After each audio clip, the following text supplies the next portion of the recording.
नमस्कार, ये आकाशवाणी चंडीगढ़ है। अब आप रतिका से प्रादेशिक समाचार सुनिए। प्रधानमंत्री नरेंद्र मोदी आज झारखंड के खूंटी जिले में तीसरे जनजातीय गौरव दिवस के अवसर पर विशेष रूप से कमजोर जनजातीय समूह पीवीटीजी विकास मिशन का शुभारंभ कर रहे हैं। 24,000 करोड़ रुपए की इस परियोजना से 220 जिलों के विशेष रूप से कमजोर जनजातीय समूहों को लाभ मिलेगा। इस अवसर पर श्री मोदी विकसित भारत संकल्प यात्रा की शुरुआत भी करेंगे। इस यात्रा का उद्देश्य कल्याणकारी योजनाओं को लोगों तक पहुंचाना और उनके बारे जागरूकता पैदा करना है। हरियाणा के परिवहन मंत्री मूलचंद शर्मा ने सभी रोडवेज यूनियन के पदाधिकारियों को आज शाम 5 बजे चंडीगढ़ में बैठक के लिए बुलाया है ताकि उनकी मांगों का समाधान किया जा सके। परिवहन मंत्री ने भैया दूज और छठ पूजा के मद्देनजर सभी रोडवेज कर्मचारियों से चक्का जाम न रखने की अपील की है। उन्होंने कहा कि इससे आम लोगों को भी परेशानी होगी। मीडिया द्वारा पूछे जाने पर श्री शर्मा ने कहा कि सरकार रोडवेज कर्मचारियों के साथ है और उनकी जो भी जायज मांगी होंगी उन्हें पूरा किया जाएगा। परिवहन मंत्री ने अंबाला में बस चालक की हत्या को दुर्भाग्यपूर्ण बताते हुए कहा कि तीनों दोषियों को गिरफ्तार कर लिया गया है।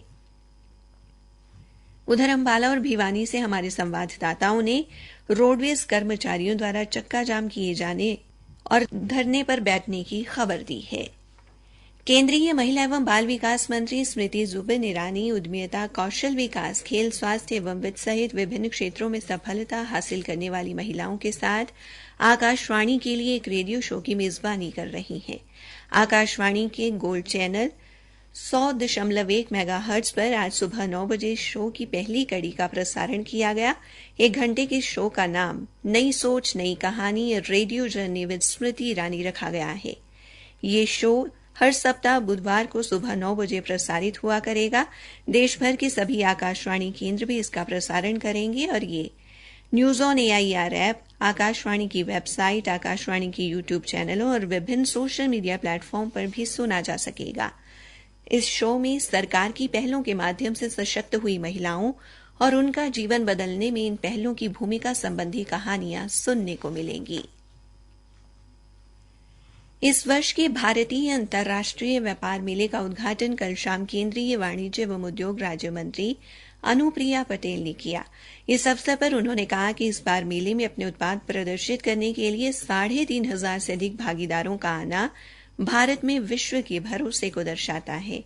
उन्होंने कहा कि अंतर्राष्ट्रीय व्यापार मेले का ये 42वां संस्करण व्यापार और निवेश के अवसर उपलब्ध कराएगा, जिससे देश के आर्थिक विकास को गति मिलेगी। मंत्री ने कहा कि भारत निवेश के लिए सबसे पसंदीदा स्थल है और देश आने वाले समय में विश्व की तीसरी सबसे बड़ी अर्थव्यवस्था बनने की ओर अग्रसर है।